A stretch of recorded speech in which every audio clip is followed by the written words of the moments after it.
Hello friends, Krishna પીસીએસ IAS પ્લેટફોર્મમાં તમારું સ્વાગત છે. Welcome to my YouTube channel.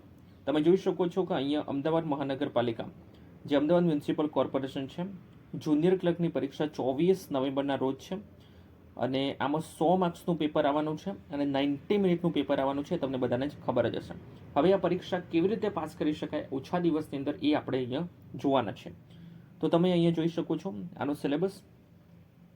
અહીં તમે જોઈ શકો છો કે જનરલ નોલેજ છે, હિસ્ટ્રી ઓફ ગુજરાત છે, જિયોગ્રાફી ઓફ ગુજરાત છે, આર્ટ એન્ડ કલ્ચર છે, કોન્સ્ટિટ્યુશન ઓફ ઇન્ડિયા છે, કરંટ અફેર્સ છે, એન્વાયરમેન્ટ, જનરલ એડમિનિસ્ટ્રેશન અને ગવર્મેન્ટ સ્કીમ છે. આ કેટલા માર્ક્સનું છે?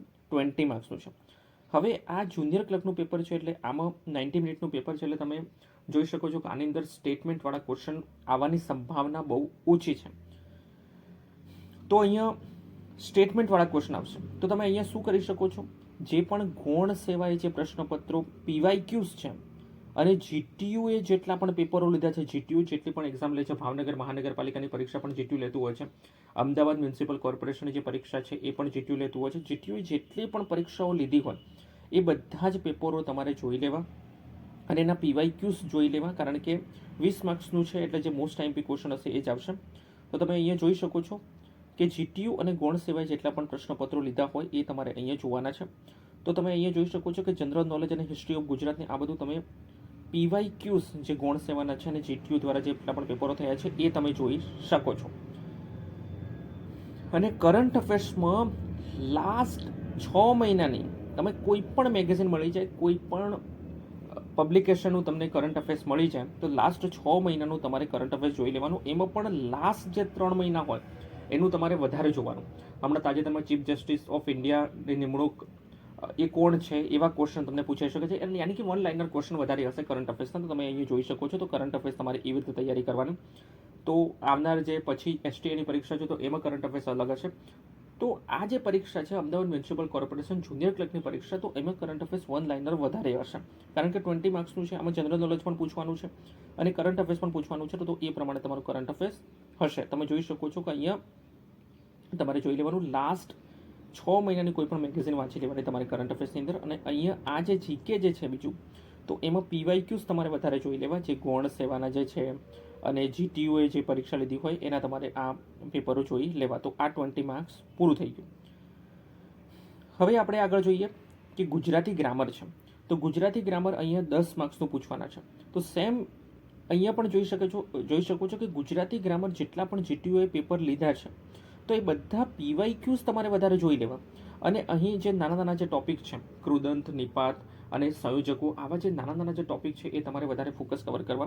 અને અહીંયા 10 માર્ક્સનું ગુજરાતી ગ્રામર જ પૂછવાના છે. આ ખાસ યાદ રાખવાનું કે અહીંયા સાહિત્ય લખેલું નથી, તો સાહિત્ય પૂછવાની સંભાવના બહુ ઓછી છે. જો પૂછાય તો કરી લેવું, બાકી ના કરો તો સારું. ગુજરાતી ગ્રામર એકલો જ ટોપિક આપેલો છે એટલે ગુજરાતી ગ્રામર જ અહીંયા પૂછશે.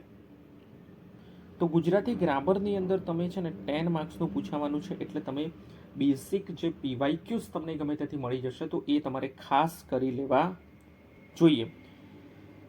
તો આ વાત થઈ ગઈ ગુજરાતી ગ્રામરની. હવે આવે છે ઇંગ્લિશ ગ્રામર. એ પણ 10 માર્ક્સનું આવે છે. આમાં જે સામાનાર્થી વિરુદ્ધાર્થી શબ્દ જે પૂછાતા હોય છે તમારે વધારે તૈયારી કરી લેવા.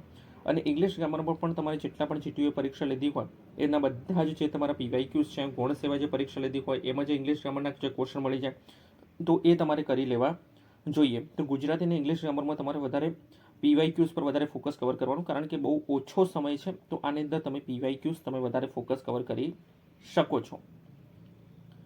હવે આપણે આગળ જોવાના છીએ લોજિકલ રીઝનિંગ એબિલિટી. તમે જોઈ શકો છો કે અહીંયા 10 માર્ક્સનું પૂછવાના છે. હવે વન લાઇનર ક્વેશ્ચનમાં કેવા ક્વેશ્ચન આવે કે કેલેન્ડરનો કોઈ પણ ક્વેશ્ચન આપી દે, કોઈ પણ તારીખ આપી દે અને કયો વાર છે એ પૂછી લે અને સિરીઝ પૂછી લેશે. તો આવા જે વન લાઇનર જે ક્વેશ્ચન છે, હવે આમાં પઝલ્સ નહીં આવે.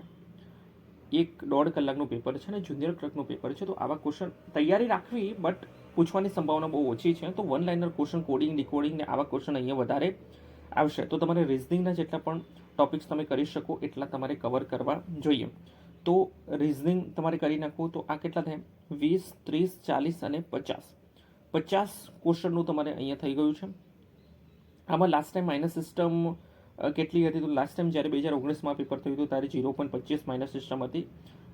2-3 દિવસમાં જાહેરાત થઈ જશે શું માઇનસ સિસ્ટમ છે. હમણાં સુધી કોઈને ખબર નથી કે માઇનસ સિસ્ટમ શું છે, પણ 0.25 માઇનસ સિસ્ટમ હશે. અહીંયા તમે જોઈ શકો છો કે બેસિક ઓફ કોમ્પ્યુટર. હવે કોમ્પ્યુટરના 15 પ્રશ્નો પૂછવાના છે. આમાં પણ તમે પીવાયક્યુઝ જોઈ શકો છો. જેટલા એક બે પબ્લિકેશનની બુક આવે છે એ તમારે જોઈ લેવી. બાકી જેટલા પણ પીવાયક્યુઝ છે તમને 700-800 જેટલા પણ પીવાયક્યુઝ મળી જાય, અને જીટીયુએ જેટલી પણ પરીક્ષા લીધી હોય એ તમારે આમાં ખાસ યાદ રાખવાનું કે કોમ્પ્યુટરની અંદર 15 માર્ક્સમાંથી માર્ક્સ જવાના જોઈએ, કારણ કે આમાં તમારે બધા પીવાયક્યુઝ જ કરી લેવા.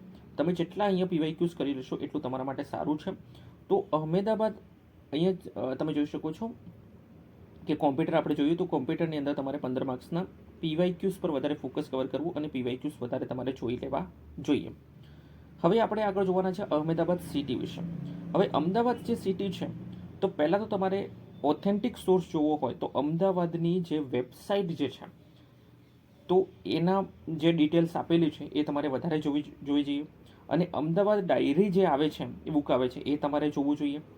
અને અમદાવાદનો મેપ પણ જોઈ લેવો જોઈએ. અને કોઈ પણ હમણાં માર્કેટમાં ઘણા બધા પબ્લિકેશનો છે એ પણ તમારે કરી લેવા જોઈએ, કે જેથી તમને ખબર પડે કે અમદાવાદમાં શું પૂછશે. અને લાસ્ટ જે પીવાયક્યુઝ છે જે 2019માં પેપર થયું હતું એનાથી પણ તમને ખબર પડી જશે કે આમાંથી શું પૂછશે. તો આને તમારે એવી રીતે પ્રિપેર કરવું જોઈએ. અને અહીંયા જુઓ તમે મેથેમેટિક્સ અને એરિથમેટિક એબિલિટી છે. હવે આમાં શું પૂછશે? તો બેસિક મેથ્સ પૂછે છે, નંબર ઓફ સિસ્ટમ છે, સાદું રૂપ છે. તો આવા ક્વેશ્ચન અહીંયા વધારે આવશે. મેથ્સમાં આપણે કહી ના શકીએ, મેથ્સમાં કંઈ પણ ક્વેશ્ચન આવી શકે છે. તો આ 10 માર્ક્સનું છે મેથ્સ, તમે જોઈ શકો છો. અહીંયા તમે જોઈ શકો છો કે આ રિઝનિંગ 10 માર્ક્સનું હતું અને આ મેથ્સ 10 માર્ક્સનું. એમ કરીને આ કેટલું છે? મેથ્સ અને રિઝનિંગ કેટલા માર્ક્સનું છે? 20 માર્ક્સનું છે. આ તમારે ખાસ ધ્યાન રાખવાનું. હવે અહીંયા લાસ્ટ ટોપિક છે બેસિક્સ એકાઉન્ટ એન્ડ ઓડિટિંગ. તો આમાં શું છે? 10 માર્ક્સનું છે. હવે તમારે લાસ્ટ જે પેપર થયું હતું એ તમારે જોઈ લેવું ખાસ તો. અને જીસીઆરટીના તમે પુસ્તકો વાંચી શકો છો આની અંદર. હવે તમારે વાંચવાથી કંઈ મતલબ છે નહીં, તો માર્કેટમાં એક બે બુક અવેલેબલ છે, તો તમે એને વાંચીને તમે આ એકાઉન્ટિંગ ઓડિટિંગના જે ક્વેશ્ચન છે એ તમે કરી શકો છો. તો આ હતી સ્ટ્રેટેજી કે તમે ઓછા દિવસની અંદર તૈયારી કેવી રીતે કરી શકો છો. તો અહીંયા તમે જોઈ શકો છો કે આ 20 માર્ક્સનું જનરલ નોલેજ, અહીંયા તમે પીવાયક્યુઝ કરી શકો છો. અહીંયા પણ પીવાયક્યુઝ. તમારે ખાસ યાદ રાખવાનું કે તમે પીવાયક્યુઝ પર જેટલું ફોકસ કરી શકો ને એટલું તમારે કવર કરવું જોઈએ. અને અહીંયા 100 માર્ક્સનું પેપર આવવાનું છે, તમને બધાને ખબર હશે. 90 મિનિટ રહેવાની છે અને 0.25 માઇનસ સિસ્ટમ હશે. આ તમારે ખાસ ધ્યાનમાં રાખવું. જો તમે ચેનલમાં પહેલી વાર આવે તો તમે ચેનલને સબસ્ક્રાઈબ કરો, લાઇક કરો. તમારી કોઈ કમેન્ટ હોય તો તમે કમેન્ટ કરી શકો છો. Thank you so much.